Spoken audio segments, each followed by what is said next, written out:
Joining me now is Union Urban Development Minister Hardeep Puri. Mr. Puri, thank you for speaking to NDTV, and let me begin by saying that there was a lot of anticipation and expectations from this budget, but it also shows that this government is extremely confident of returning, and that's the reason why it was almost like a build-up, a trailer to a movie which will be coming later. Is that the right reading of it?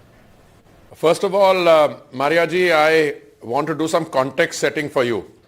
This is an interim budget. It is a vote on account, and it is a situation in which the government has come with a 10-year report card showing that it has put in a sterling performance on every front, whether it is moving people out of multidimensional poverty. You have a situation there in which, a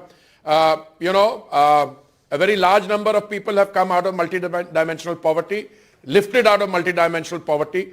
But more than that, the existing schemes you've added up. For instance, if you've got 4 crore people already have beneficiaries under the Pradhan Mantri Awas Yojana,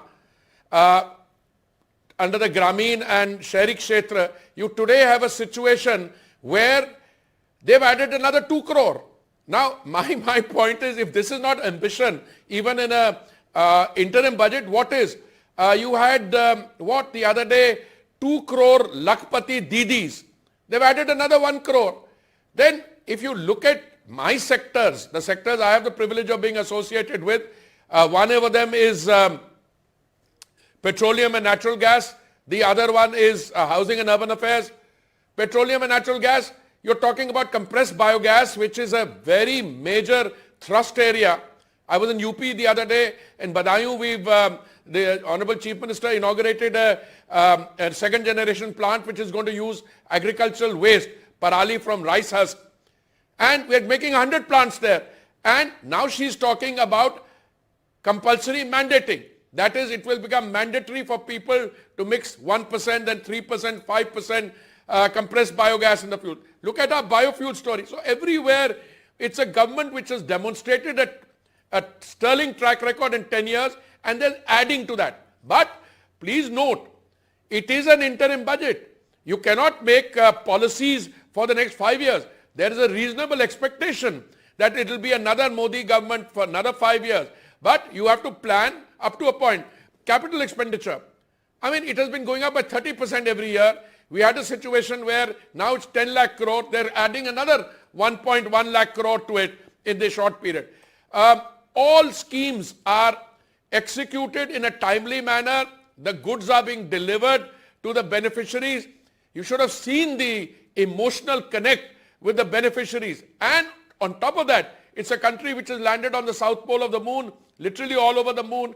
It's a country which is celebrating the consecration of Lord Ram, plus all the physical deliverables to all the beneficiaries, and the fact that the business climate is positive. The IMF, look at their expectation or projected rate of growth for the world, and ours is twice that figure. And yours, if you look at the compilation of all the figures, India is the fastest growing economy.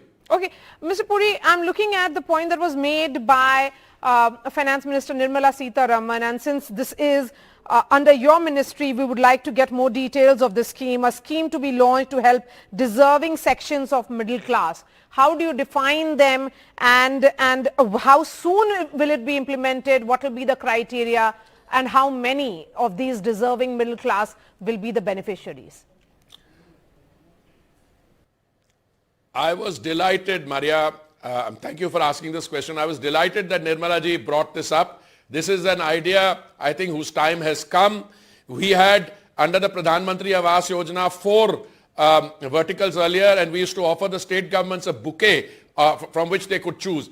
Today, one of the statements that she made, and she quoted the Honorable Prime Minister, that wants all people who are living in rented houses or in informal settlement, that they can have a home of their own. So typically this is a reference to what I call the CLSS component. This has been in the air for a while. The precise details we'll have to work out, but it's going to be an ambitious scheme. Because in the same speech, she's referred to Awas Yojana 4 crore and said another 2 crore. So how many people will be beneficiaries? What will be the eligibility criteria? A lot of work has been going on this. I think we should wait for the rollout to come. But I think it's a plus, and I'm personally very happy as the minister associated that she made that announcement today.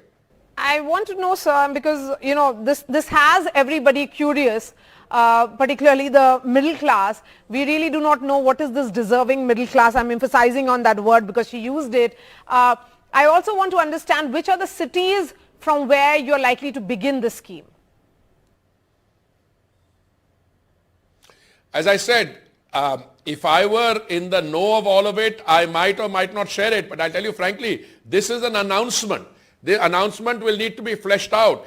First of all, there is a point of view in the government and in other sectors that the government does a lot for all sections of the society. But the middle class, which produces the wealth, maybe sometimes, you know, they are not getting the benefits. But no, I think if you look at the benefits flowing to the middle class, metro rail adds to middle class comfort, ease of living, Pradhan Mantri Awas Yojana adds.